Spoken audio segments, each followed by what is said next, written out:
You know what? Hindi lahat ng blessings ay puro pera lang. Ang problema kasi natin, kapag sinabing blessing, pera agad ang nasa utak natin.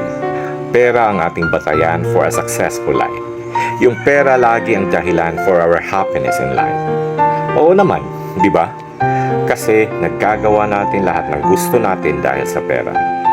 Pero alam mo, magkaiba ang happiness at ang joy. Kasi ang happiness always requires happiness para magiging happy ka.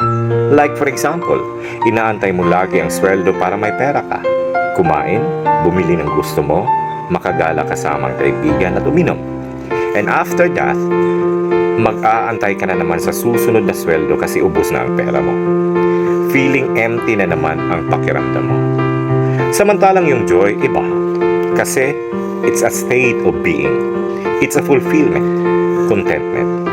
Andyan yung blessing ng buhay, buo ang pamilya, walang mga sakit, may iilan pero totoong kaibigan, bagong mga opportunities at memories in life.